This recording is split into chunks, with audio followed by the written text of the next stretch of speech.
Okay, so this is an English speaking podcast, correct? Yes, that's correct, Ulf. Over. Great. Seems like very often, like almost regularly, things tend to feel sort of like they're wrong, Yeah. as opposed to being right. Like this is wrong. This is not the situation. This is not what it's supposed to be like. Do you feel it like that? Is it just me? Is it just me? Yes, it's just you, Ulf. Oh, God damn it!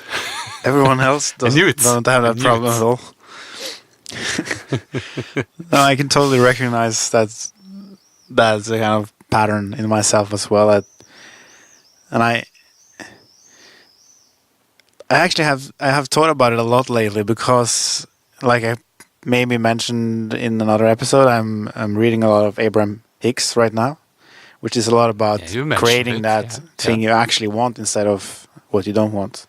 So yeah, it's been on my mind a lot actually, and realizing that, especially also because now it's so hot here in Norway, and it used to be really cold just a few months ago.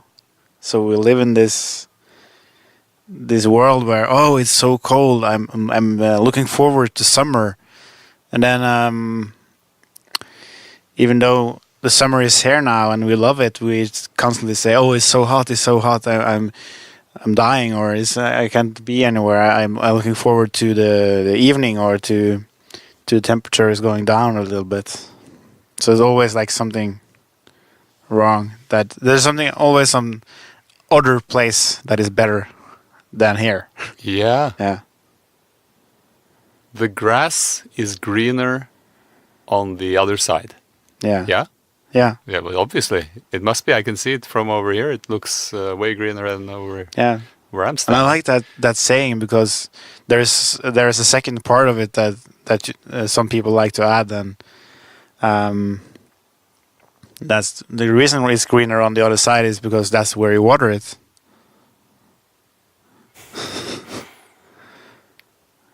Nice. Yeah.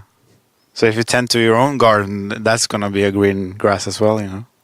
But Yeah, but you're just looking over there at that Yeah. other garden. and you give all your energy away to that. Oh, Yeah.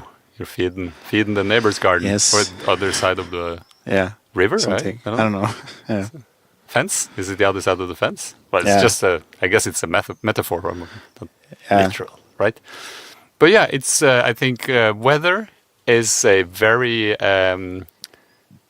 very good example of how we tend to never be satisfied with what is. Always sort of chasing some sort of impossible goal, because what would be the perfect temperature for a human being? Does that even exist? No. Like either it's too hot or it's too cold. Yeah. Or What's that Goldilocks story where she's trying first the porridge is too hot and then it's too cold and then it's just right. yeah. I don't know. It's But maybe the point of the story is she was just tired of looking and was satisfied with whatever she could get. yeah. Um, I think it comes from this idea that there's a standard that there's. I mean, the weather is one thing. It's just. I think that's just one of the places where we kind of see the symptom of this general mass. I don't know, sickness that we have in a way. I That, guess you could call it sort of like a it's always hysteria, better right? somewhere else. Where would that be? Oh, it would be probably over there. And then we start, that's everything we focus on. And we start moving towards it, we think.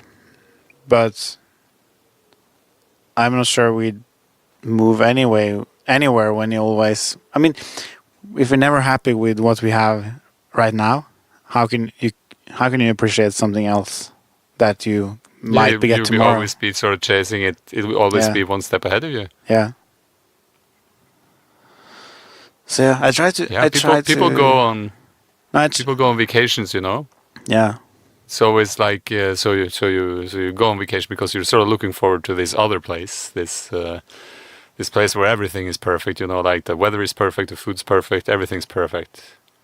But the saying, or we're coming back to another saying, is like there's no place like home. Because when you get back home again, you sort of get that good sense of, oh yeah, this is Yeah. where I'm This is at, where or I- this is like No. this is home. This is the safe place. Yeah. Where I know what's right and wrong. Yeah. But so you seem to you didn't really have to go anywhere because you were always there. Yeah. You just needed a diversion to actually appreciate what you had. That's true.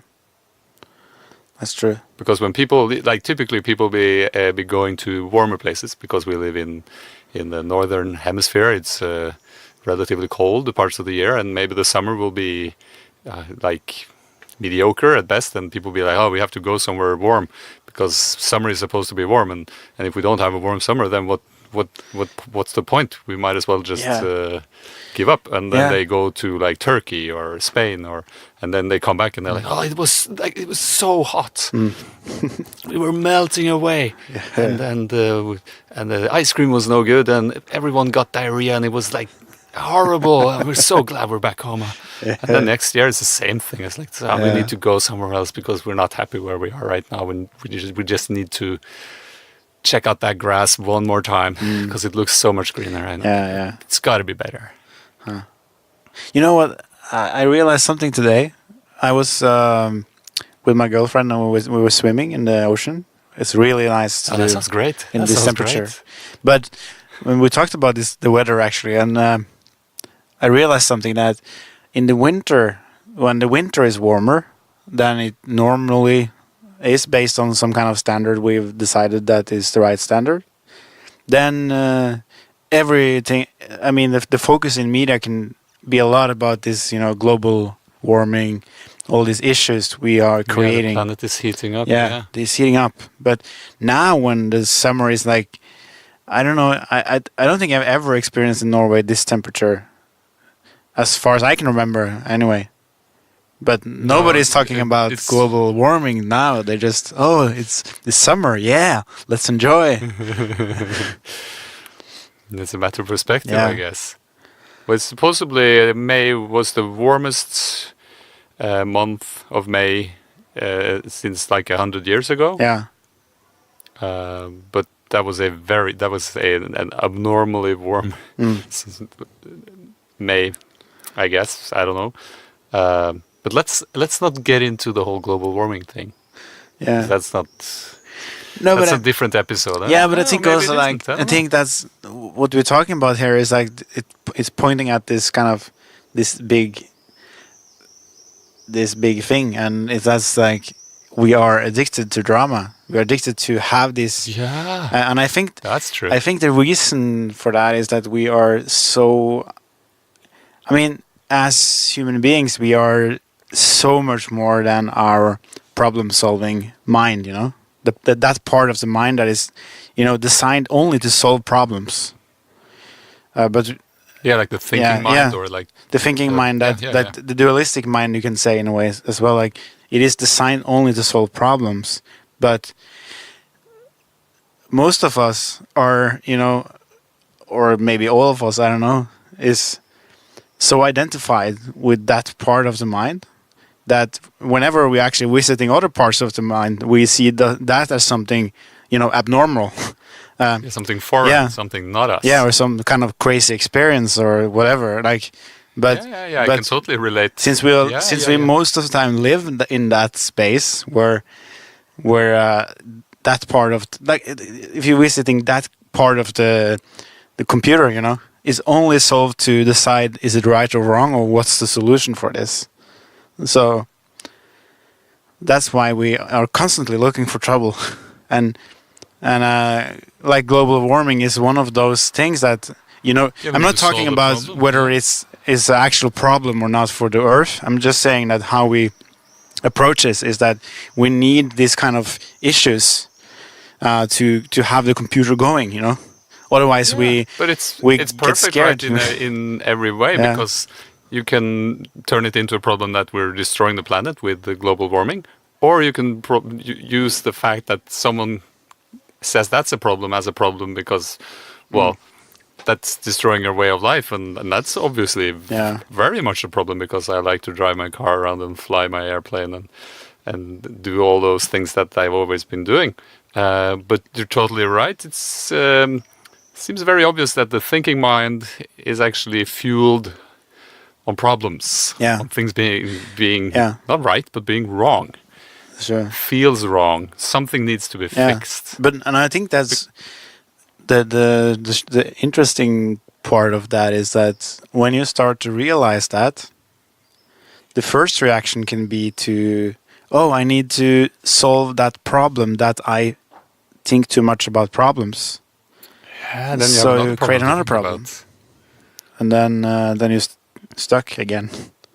So it's this whole identification and understanding and acceptance that, okay, this part of me is actually doing its job. It's designed to do these things. But do I need to live there? Or can I just use it as a practical tool when I actually need to figure things out?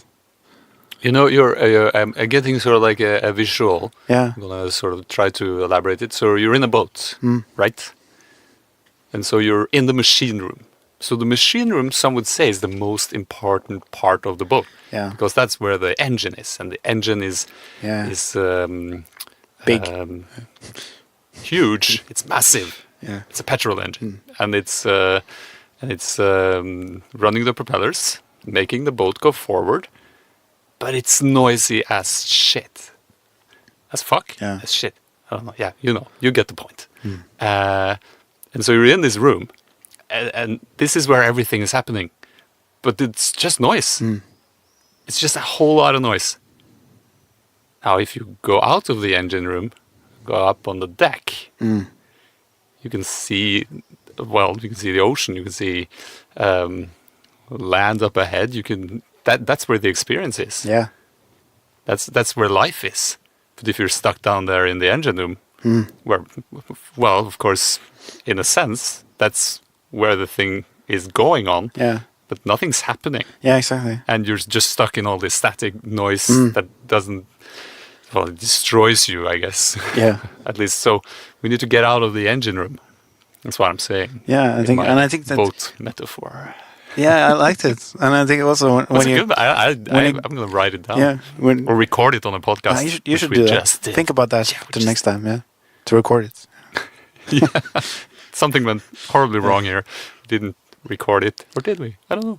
But just imagine like when you go up on the deck and you look out on the ocean and the sunset or Oh, sunrise. there's a and- sunset? Oh, yeah. shit. And then you there's can a enjoy sunset. life like that. You don't miss out. I mean, on those the machinery in the lower part of the boat is still working, you know. But you don't need to identify. I mean, you don't need to have your kind of point of view stuck or in the machine room. But even if you're living in the machine room and you go up on deck and enjoy life, the machine is still going. Yeah. And You should check it Yeah. occasionally. But Yeah. don't move in. Yeah, exactly. It's very bad for your health. Like, it's horrible. Yeah. It's fumes. I don't know. Probably like dirty, messy. Yeah, it is. Food's gonna be tasting like It's true. it's It's true. yeah. You don't. Want So yeah, what's the challenge we have is that as a society we have been taught that if you don't tend to the machine room and make sure it's okay, you're gonna miss out. So then everyone makes sure to stay in the machine room and make sure everything is So- working, and totally missing out. humanity's sort of standing in the doorway of the machine room, and you can sort of see the light shining in through the stairwell up Yeah, towards the deck. You can see it, but you can't leave because if you leave the engine room, Then who knows what might Yeah. happen. And when I'm saying this, it sort of shakes like deep within my bones because I'm like, oh shit, it's actually that's very what true. we're doing. because Okay. Yeah. You're just like standing there, it's like, oh, but it's so close, but I can't Yeah. leave Yeah. the engine room Yeah. because the engine room is me. I'm the engine. Nothing else Yeah. would Because be solid. you have been staying in that engine room so long that you You're deaf, I guess. you just that's true, but you just so identify with it that this is me. I make sure to contain like this forever, or otherwise I something bad can happen. Yeah. Yeah. If something bad can happen. And if you stay in the engine room all the time, nothing bad will happen. Yeah, nothing will happen at all. It'll just be bad. Yeah, we just feel static and And you can just go looking around for problems yeah, wherever you can find them because Yeah. that's what's going on in the there's nothing happening in the engine room. Now you can call your friend that has another engine room, and you can say that you think his engine room is wrong because you have this idea in your engine room that this is the way to go. You can compare your engine to Yeah. others' Yeah, engines. that's a good That's idea. nice.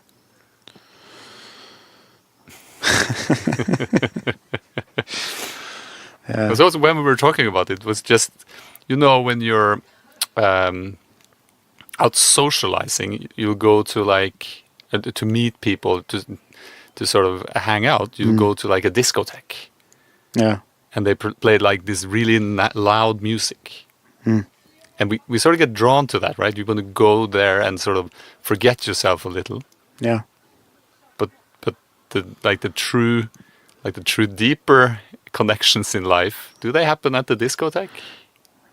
not that I know of, but Or do they happen sort of maybe when you're I don't know. connecting and talking Yeah. to another person? But- like we're doing right Yeah. now. If we were at the discotheque, we'd be like, hey, But- you know what happened? Yeah. And you'd be the like, good what? thing with the disco, is that it's like instead of actually going up from the machine room and up to the deck and then enjoy this an infinite possibility of life, then you go You can travel anywhere. you just go into like another place where you know exactly what that infinite life is going to look like to some extent, so that you can still kind of have I'm not sure how I'm gonna extend this metaphor to fit this idea, but No, I think it fits perfectly in the boat metaphor Yeah. because you can have all these. It's like these, you come to these this- rooms, right, you- in the boat. Yeah. And but you can still go out on the deck. yeah, But you're keeping within the belly of the boat Mm. because you know the layout. You have the map of the thing. You can see like yeah, you're safe. yeah, it's true. And you can solve the problems within that frame. Because if you go out on the deck, everything is possible. You can there's Yeah. infinite possibilities. Yeah, You don't want that. no, that's Who wants that? You want predictability and Yeah. and problems that you can solve true. with your mind. Without changing anything in you. The best Yeah, yes. ego, the best thing ego loves is to be able to be right without you having to change. Yeah, that's a victory. Yeah. I like that. Yeah. So we kind of fight this because when we want to stay in the machine room, make sure it's okay. It is to, be able to constantly, forever stay in the same idea or the same concept or the same understanding, the same truth about who you are and what life is. Yeah. So it's all quite the a problem nice solving construct. is to make sure that nothing changes or nothing becomes something that is not the idea that it should be. Wow. But spiritual, the whole spiritual growth, the spiritual path is, whether you call it spiritual or not, is always about the same thing: is to be able to change into something new. Yeah. Yeah, Like waking up Yeah. from one state to the Yeah. next. exactly. So how do you do that in the metaphor? what's the next step if you realize, like you do, we realize we're stuck in the machine room. What's the next step to take? Well, I guess it's if the weather is an indicator, it's sort of like trying to actually accept the weather as it is and to actually explore it instead of fighting it. In a sense, because we spend all this, because our energy is now spent constantly sort of fighting these problems that are actually unsolvable. Yeah. Because it's like, it's raining. Okay, what can you do about that? It's sunny and super warm. Yeah. You can obviously stay in the shade, but it's more or less like, and you can get sunburned, yeah, I guess. But it's just sort of like, well, very practical to just try to sort of go with it rather than sort of trying to stop it. Yeah, that's true. It might seem like in a way, like this entire universe, this construct that we're living in, it's constantly sort of bombarding us with possibilities to actually accept reality as it is, as opposed to what we're doing, which is sort of trying to control reality and making it stay in one particular shape or form. And the thing is also like the challenge is that since we don't realize that, or like when you can say, if you realize that you are the creator of your own universe, like your experience of this universe, then you have a completely different opportunity than if you are the victim of what is happening to you. And in a sense, what I mean by that is like, if you look at it like this, like you are the creator of your own world all the time, regardless of what. So what you are experiencing right now, you have actually kind of manifested that experience, and now you are observing it coming back to you. So if then you are not happy with what you created, and you start fighting and trying to create something new that will fix it, then you kind of just stays in this loop of your own creation without and constantly being in a victim mindset of what you have created. So you create something and you don't like it, and you create something new based on that you don't like what you already have. Then you actually accept that you have created you accept that this is what is happening, but you start fighting it with wanting to change it, and then you just reinforce it and reinforce it and reinforce it and reinforce it and reinforce it. So it does seem like a very effective way of standing still. Yeah, it is, and it's a very effective way of feeding the drama addiction as well. Yeah, because then it's true. Yeah, it is true. Right? So that's why it works to, like we talked now, like what's the way out of it? It seems like this is working for me right now, is that when I catch myself in a negative pattern or complaining about something, or realizing that I have some kind of resistance to something, like the weather, for instance, I start changing it to see, okay, what is actually positive about this? What is that I love about this situation? Because it starts training you to accept what is right now, so that you can actually get to where you want to go. Because you also put a lot of intention into what you want, even though you create all these things you don't want because you complain about it. But so when you start accepting what is right now, those other things that you actually have asked for in your experience can come faster into your reality, in a sense. Yeah, because when you're running in circles, you're just getting the same. Because insight over and over again, and it's negative, so you're sort of stuck in that that because sort of mindset. because, But when you start shifting, it's not a circle anymore. It's more like a corkscrew, or yeah, you're sort of that's true. You're like up to the next swirling into new experiences, and yeah. then. But I totally agree, and that was like when I was stuck in traffic, and it just seems so interesting that it's very easy to sort of think about that whole situation as something that's happening to me, and that's very annoying and wrong.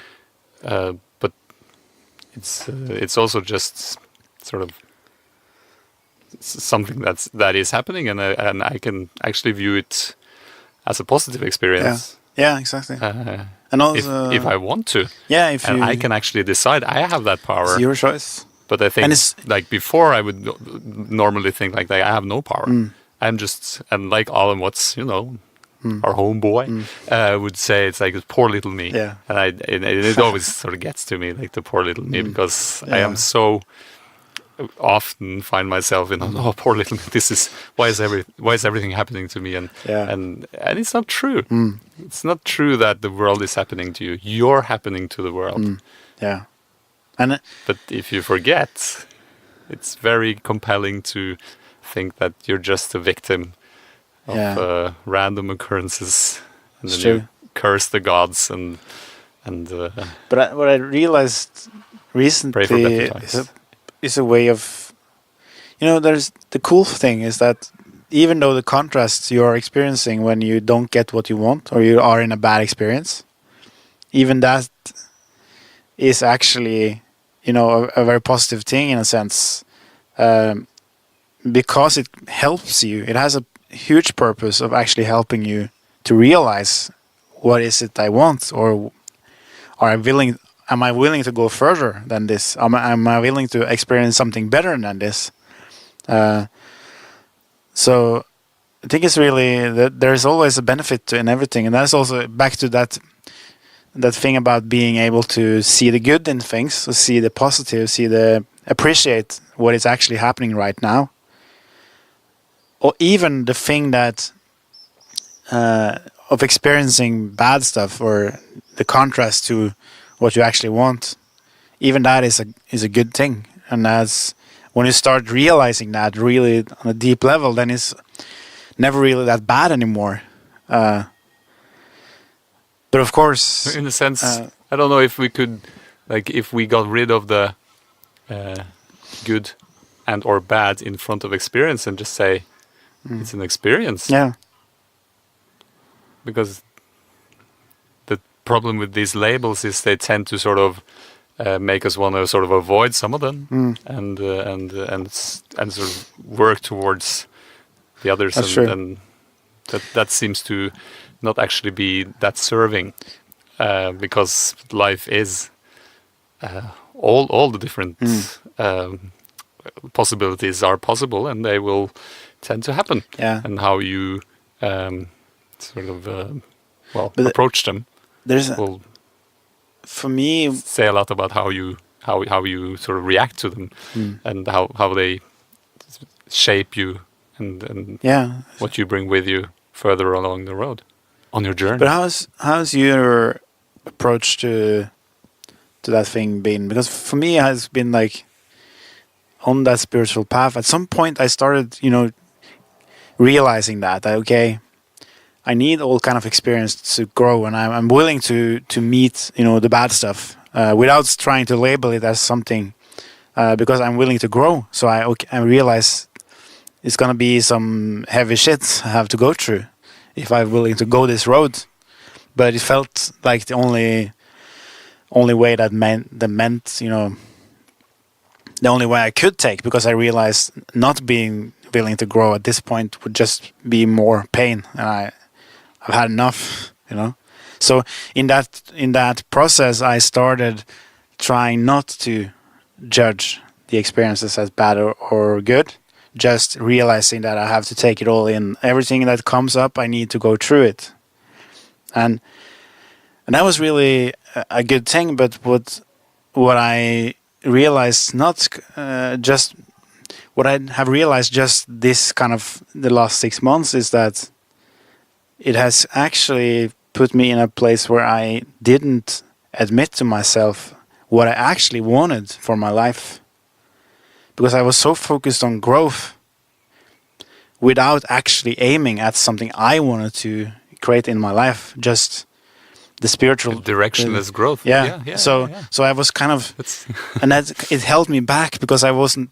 admitting to myself, being honest with it. Okay, I actually want this positive thing in my life, but to me, I was stuck in this idea that it's, in order to grow, I have to be willing to let everything go. So I should not desire anything, and then it got me into this vacuum in a sense where I get to let go of a lot of things, and my life is so much better. But I kind of just stayed in a vacuum because I wasn't able to actually, integrate my experience with actually being a human being in this world,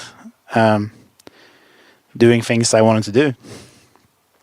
So yeah. Yeah, I guess, if you have like a, I'm turning into the guy who's always trying to sort of frame it into something, but I guess I've always been like that. So I'm not going to criticize myself for doing this. I'm going to be proud. I'm going to be proud of that. Yeah, it's a good thing. So, you're molding something out of clay, and so molding out of clay is difficult, and it's well, it's not as easy as it looks. Yeah. Even though the plate is spinning and sort of you're going to make a vase or I don't know Yeah. whatever. But so if you Remember, throw we away did it in school. the I clay, remember. Yes. it's going to be all good because there's no problem anymore. Yeah. Right. Yeah. The clay is gone. So Yeah. problem solved. But you're not making a vase anymore either, are you? No, you're just not doing anything. You're not doing anything. that's a So good it's like, metaphor. it can totally Yeah. relate to your point, being like sort of okay. So if nothing matters, sort of so to speak, like Yeah. I'm just gonna grow. It's like, with what are you growing? I'm growing in this big empty space. Yeah, growing dead space. Yeah. But So as- the universe is, Yeah. is constantly expanding. So, Yeah.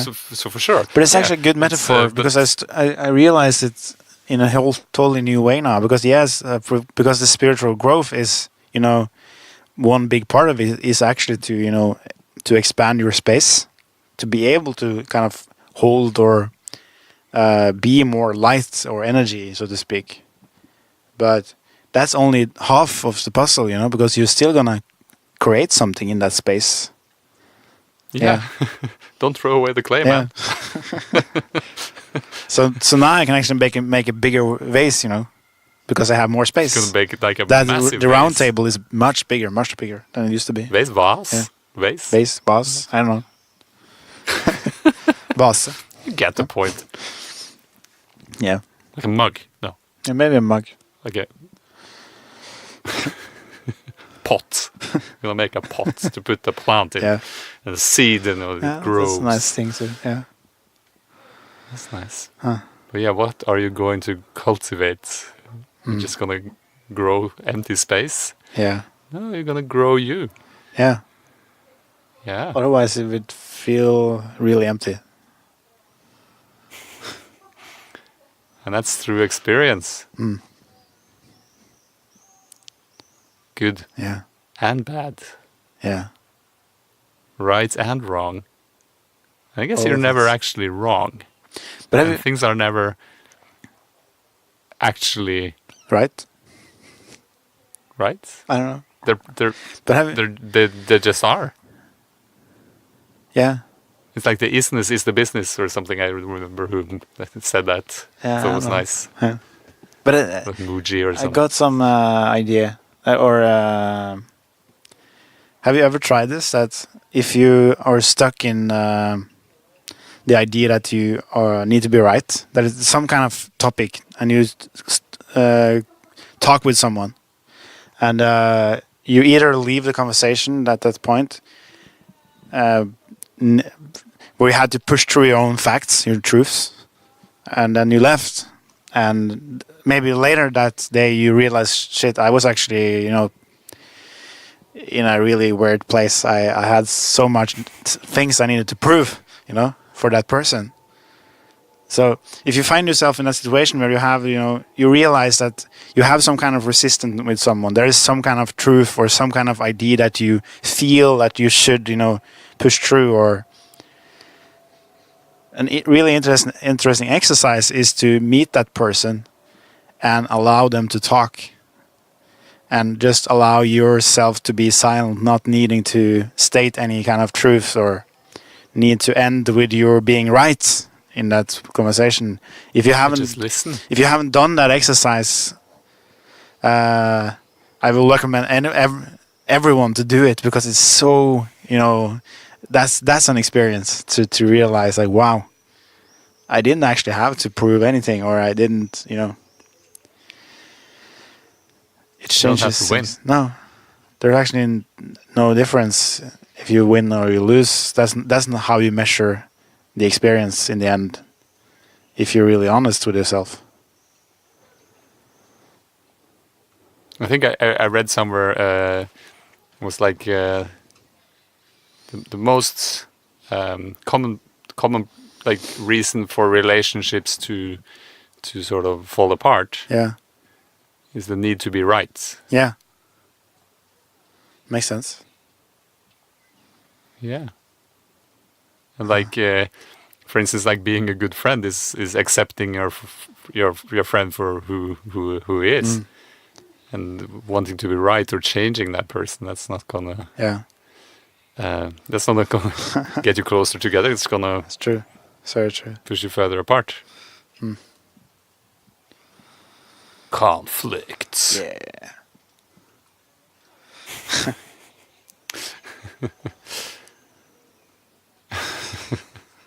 So how many problems can you solve?